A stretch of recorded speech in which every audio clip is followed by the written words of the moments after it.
Bismillahirrahmanirrahim. Assalamualaikum warahmatullahi wabarakatuh. Berjumpa lagi dengan saya, Ustadz paling ganteng, Ustadz paling keren, Ustadz paling kece. Sombong amat. Sebentar.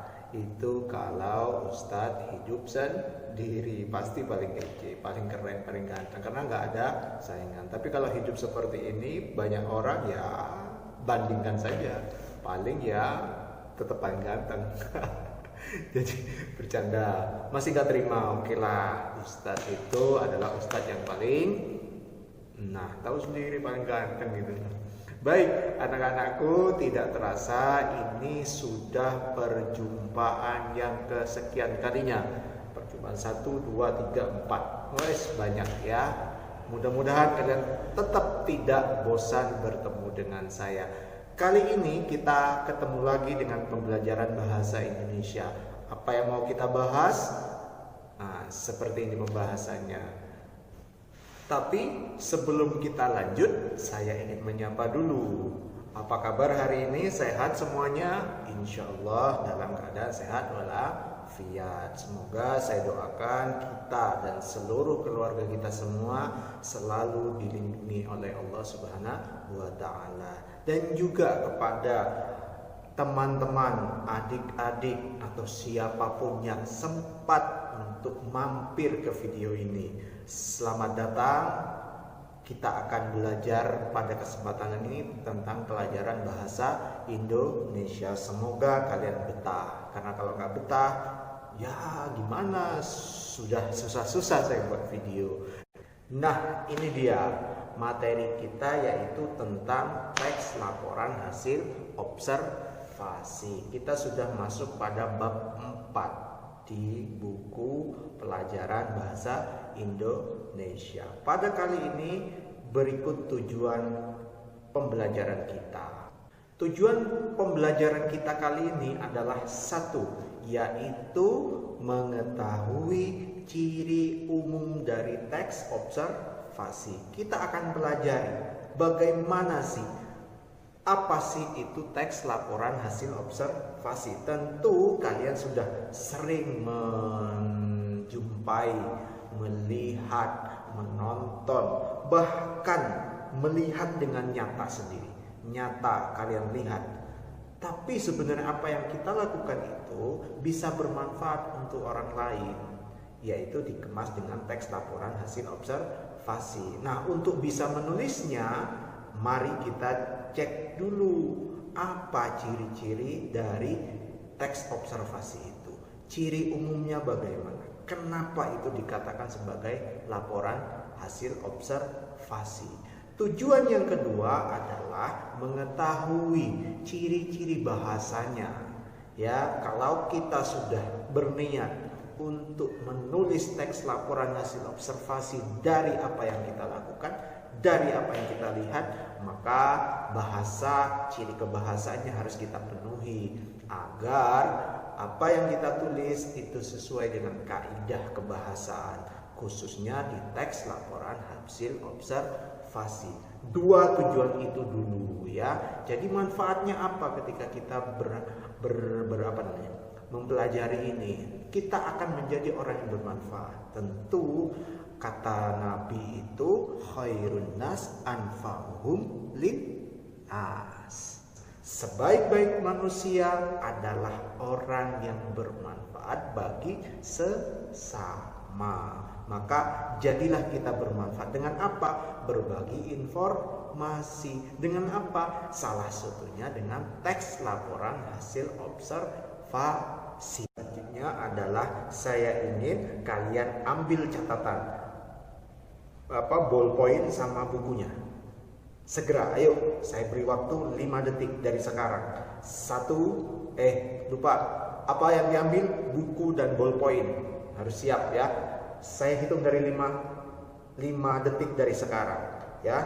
1, 2, 3, ambil buku. 1, 2, 3, 4, 5. Oke, cukup. Nah, sekarang sudah ada ballpoint dan buku, kertas lah. Nah, kira-kira setelah kalian mengetahui dua tujuan pembelajaran kita tadi, bisa tidak kalian melanjutkan kalimat di samping ini? Kalimat apa? Yang pertama adalah saya sudah tahu bahwa tujuan laporan hasil observasi adalah. Silahkan dilanjutkan. Apa? Ya. Yang kedua adalah ketika sudah berbicara tadi tentang tujuan kita, lanjutkan kalimat ini. Ini mengingatkan saya tentang. Silahkan tulis saja apa saja. Kira-kira yang ada dalam pikiran kalian apa? Ya, kalimat yang ketiga adalah ini akan berhubungan dengan titik-titik. Kalian lanjutkan. Tiga kalimat ini dulu kalian lanjutkan. Saya beri waktu 15 detik. Ya, paham? Kalimat ini silahkan dilanjutkan. Oke, dimulai dari sekarang.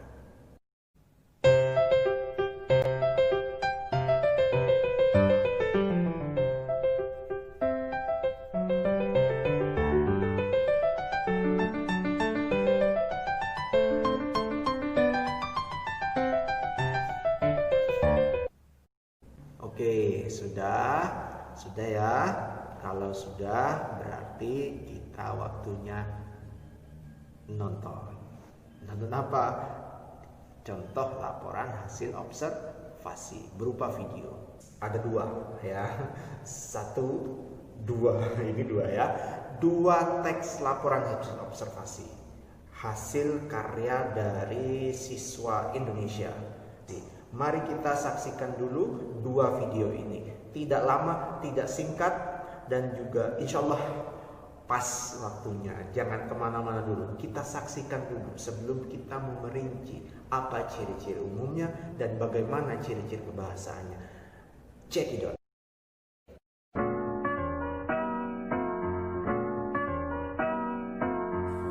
Kucing adalah salah satu hewan mamalia karnivora yang banyak digemari orang.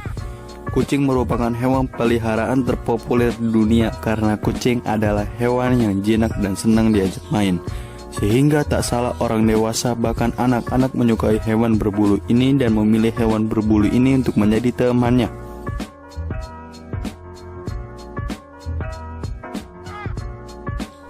Kucing memiliki beberapa jenis, yaitu seperti Sphinx, Persia, dan lainnya. Jenis pertama yaitu kucing Persia.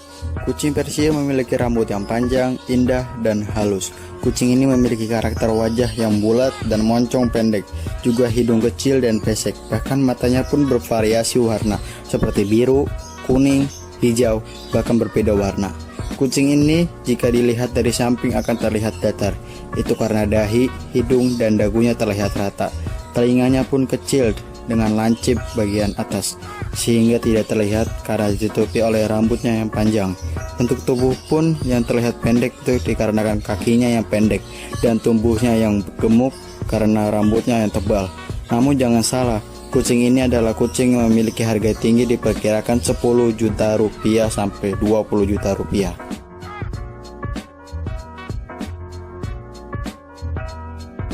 Jenis yang kedua yaitu kucing Anggora. Kucing Anggora memiliki rambut yang panjang, namun tak sepanjang kucing Persia. Bentuk kepalanya pun berbentuk segitiga terbalik dengan dagu yang agak lancip dan atasnya yang lebar.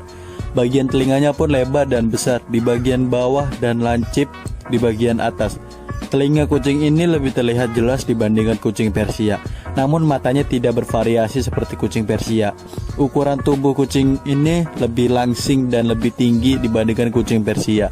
Namun, kucing ini memiliki keunggulan yang unik, yaitu ekornya yang panjang dan rambutnya yang panjang juga tebal sehingga biasa disebut seperti ekor musang. Kucing ini mudah ditemukan di pet shop. Oke, video pertama sudah, yaitu tentang apa tadi? Nanti ya, kita lanjutkan ke video kedua dulu. Tidak kalah menarik, luar biasa yang tadi ya. Yang kedua ini tidak kalah luar biasanya. Kita saksikan dulu. Nih videonya. Assalamualaikum warahmatullahi wabarakatuh. Saya Dodi Kurniawan akan melaporkan hasil observasi dari saya dan teman saya Gozali Umaro tentang buah naga merah.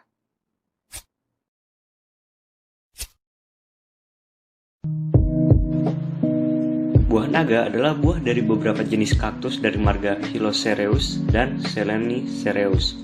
Buah ini berasal dari Meksiko, Amerika Tengah, dan Amerika Selatan.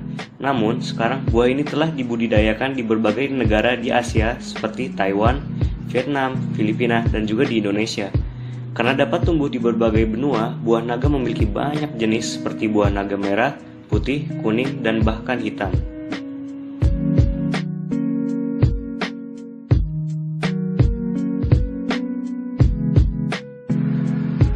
Pada dasarnya, budidaya tanaman buah naga hampir sama semua. Tanamannya merambat dan memiliki lapisan lilin pada permukaannya, tetapi daging dari masing-masing buah naga yang dapat membedakan jenisnya.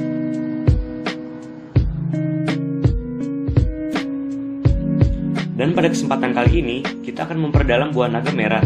Tentunya, buah naga jenis ini adalah jenis yang sering kita temukan di negara Indonesia. Berikut adalah ciri fisik dari buah naga secara umum dan juga buah naga merah secara spesifik. Secara umum, buah naga memiliki bentuk dan rupa yang mirip dengan buah nanas. Memiliki kulit berwarna merah, memiliki sisik yang berwarna hijau. Dan sisik inilah yang menyebabkan mengapa buah ini disebut buah naga. Nah, hal yang membedakan buah-buah naga adalah warna dagingnya. Dan buah naga merah, seperti namanya, daging buah ini jelas berwarna merah. Dan disertai oleh taburan biji-biji kecil yang berwarna hitam yang jumlahnya dapat dikatakan sangat banyak. Dan menariknya, biji-biji inilah yang dapat dijadikan benih untuk bibit buah naga. Dan jika berbicara tentang rasa, buah naga memiliki rasa manis bercampur dengan rasa asam.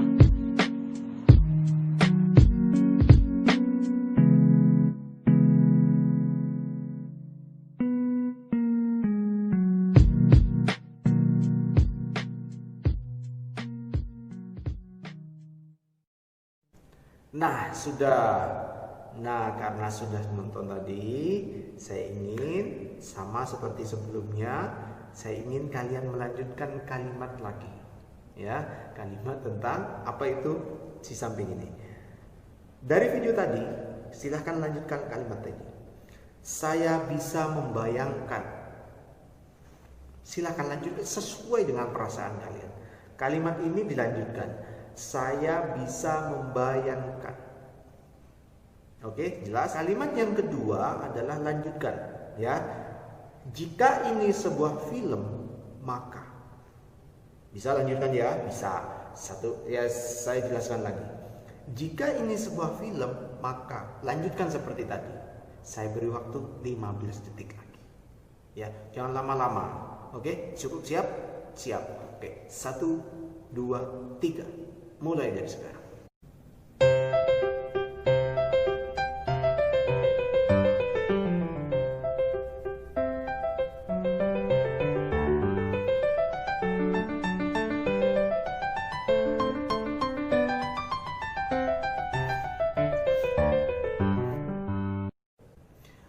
Oke, sudah. Jadi 15 detik sudah kita lewati. Untuk selanjutnya adalah kegiatan apa? Selanjutnya adalah ini kegiatan. Sekarang kalian rumuskan. Ketika kalian sudah melihat dua video tadi, ya, video tadi 1 dan 2, tujuannya apa? Nah, tujuan dari video ini apa sih? Saya beri waktu 10 detik setelah ini. Silahkan dipikir dulu, 10 detiknya belum mulai. Silahkan rumuskan tujuan dari dua video ini apa? Rumuskan tujuannya. 10 detik dari sana. Cepat. Ya, oke, cepat kita pelajarannya ya, karena sekarang serba cepat. Oke, sekarang kita hitung dari sekarang 10 detik. 1. Lupa lagi. Rumuskan tujuannya ya, tujuan dari dua video ini. Saya hitung lagi ya, dari sekarang 10 detik. 1, 2, 3, 4, 5, 6, 7, 8, 9, 10. Selesai. Angkat ballpointnya, angkat ballpoint. Ballpoint, cepat, yang masih nulis. Ayo, sudah selesai. Ayo, sudah angkat tangan, angkat ballpointnya. Oke, cukup. Tujuan sudah. Yang kedua ini tantangan yang kedua. Yang kedua adalah waktunya lebih lama. Saya beri waktu 20 detik. 20 detik dari hitungan nanti. Oke, siap-siap. Rumuskan isinya apa dari video 1, video 2. Isinya tentang apa? Ya, baik. Kalau sudah siap, satu, sudah siap belum? Sudah? Oke, kita hitung dari sekarang. 20 detik dari sekarang. Apa lupa lagi? Ayo. Apa tadi? Rumuskan isinya tentang apa? Ya, isinya. Kita hitung dari sekarang. Satu, enggak siap. Siap? Sudah? Oke, siap. Satu, dua, yang masih bengong. Waduh, yang bengong. Cepat, siap. Yang kedua adalah tantangannya adalah rumuskan isinya apa. Itu ya, keselinnya. Yang sudah siap-siap sudah keselin. Baik, rumuskan isi dari 2 video. Video 1, video 2. Siap? Oke, semua siap? 1, 2, 3. Rumuskan isinya. 1, 2, 3, 4, 5, 6, 7, 8, 9, 10, 11, 12, 13, 14, 15, 16, 17, 18, 19, 20. Sudah. Yang sudah.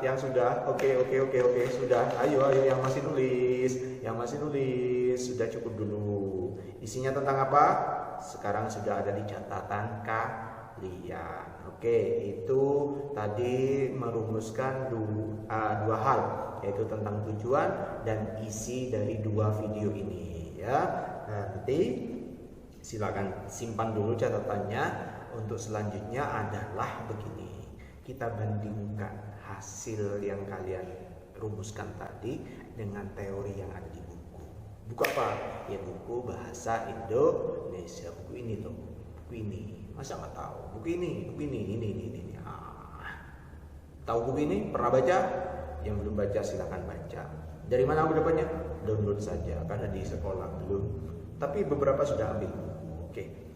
Kita selanjutnya adalah untuk membandingkan hasil rumusan kalian dengan teori yang ada dalam buku ini. Oke, siap? Oke, siap. Kita bandingkan. Baik, sesuai dengan apa yang saya sampaikan tadi, kita akan membandingkan hasil rumusan kalian dengan apa yang ada dalam buku.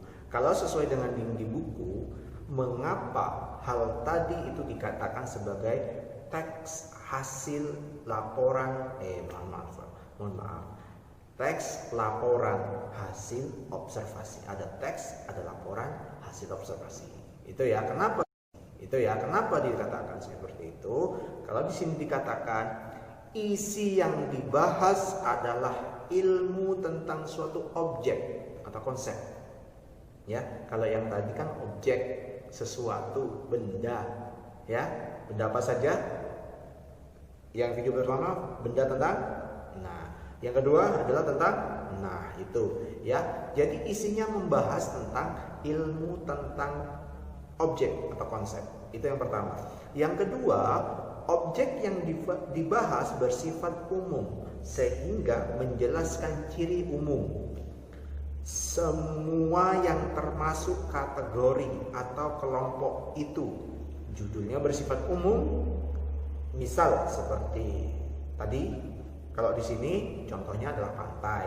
Kemudian yang kedua museum, yang ketiga adalah tentang demokrasi. Itu contoh di buku. Kemudian yang ketiga adalah bertujuan menjelaskan dari sudut pandang ilmu. Bertujuan membahas dari sudut pandang ilmu. Kalau tadi yang pertama tentang apa? Maka dibahas dari sudut pandangnya masing-masing. Kalau misalkan membahas tentang pantai, ya sudut pandang tentang pantai. Kalau tumbuhan ya tumbuhan. Kemudian kalau buah ya buah, sudut pandang dari itu. Kemudian selanjutnya yang keempat ada objek atau hal yang dibahas secara sistematis. Jadi runut, ya, sistematis, dirinci bagian-bagiannya. Betul tadi video 1, video 2, bagian-bagiannya dirinci. Oke, yang pertama adalah tentang hewan, yang kedua adalah tentang buah. Yang pertama adalah tentang kucing, yang kedua tentang buah naga. Dirinci bagian-bagiannya ada apa saja. Dan objektif itu sesuai dengan fakta. Ya, kucing dijelaskan sesuai dengan kondisi kucing tadi. Kalau buah naga ya sesuai dengan buah naga tadi, warnanya merah, punya apa namanya? Pinggirnya tadi itu apa namanya katanya? Yang objektif ya. Kemudian yang selanjutnya memerinci objek atau hal secara sistematis dari sudut ilmu, misal definisi, klasifikasi, dan jabaran ciri objek. Jadi jelas gitu ya. Jadi memerinci objek secara sistematis dari sudut ilmu, ya, mulai dari definisinya, klasifikasinya atau jenis-jenis klasifikasi itu jenis-jenis, ya, dan jabaran ciri objek. Objeknya apa tadi? Kucing. Kemudian yang ketiga ini buah naga. Jadi jabaran cirinya dibahas semuanya. Jadi itu kira-kira sama. Alhamdulillah ada yang mirip itu secara konsep dalam buku. Tentu kalian punya informasi sendiri masing-masing, luar biasa hebat yang sudah nyatat tadi. Yang nggak nyatat, ya ketinggalan, nanti dirumuskan di video yang lain. Itu ya, itu kegiatan yang pertama. Kemudian yang selanjutnya adalah begini. Itu tadi kita sudah masuk pada ciri umumnya. Tujuannya bagaimana? Kenapa itu dikatakan sebagai teks laporan hasil observasi. Yang kedua adalah mengidentifikasi ciri bahasanya. Nah, yang ini adalah tugas yang pertama adalah karena ini sudah pertemuan terakhir. Yang ini adalah tugas. Apa? Mendaftar kata istilah di dua video tadi, yang tentang kucing dan buah naga. Daftar istilahnya. Apa itu istilah? Ya, kata yang mempunyai klasifikasi bidang. Jadi istilah itu adalah sebuah kata yang punya pemaknaan. Itu istilah. Jarang kita temui. Bukan bahasa sehari-hari. Untuk mengetahui maknanya kita harus lihat kamus. Ya, jadi itu istilah. Nanti kalian cek lagi video tadi, daftar kata istilahnya. Istilah-istilah bahasa atau kata-kata yang sulit dipahami, itu istilah. Nanti dicatat, cari maknanya. Di mana carinya? Di kamus dong. Kamus bahasa Indonesia, jangan bahasa Inggris, apalagi bahasa Arab. Ya, carinya di kamus bahasa Indonesia. Ustadz nggak punya kamus bahasa Indonesia. Sekarang itu di HP kalian ada kamus. Ya, di mana? Kok nggak ada? Download sekarang. Ya, di Play Store itu banyak kamus bahasa Indonesia atau kamus yang lain. Silahkan. Atau secara online, ya nggak apa-apa. Nanti cara mencari maknanya di situ. Yang pertama itu tugasnya, yaitu mendaftar kata istilah. Yang kedua adalah tugas yang kedua adalah mendaftar kalimat definisi. Apa sih kalimat definisi itu? Kalimat pemaknaan. Ciri-cirinya apa? Kalau kalian menemukan kalimat yang titik-titik adalah titik-titik. Nah, adalah ini adalah merupakan ciri dari kalimat definisi. Ya, titik-titik adalah. Kalau misalnya kita contohkan adalah tangan. Tangan adalah titik-titik. Nah, itu adalah kalimat definisi. Kalian cari itu di video tadi. Yang kedua itu. Yang dua video tadi, ya, kalimat kalimat definisi. Selain adalah, ciri yang lain adalah merupakan.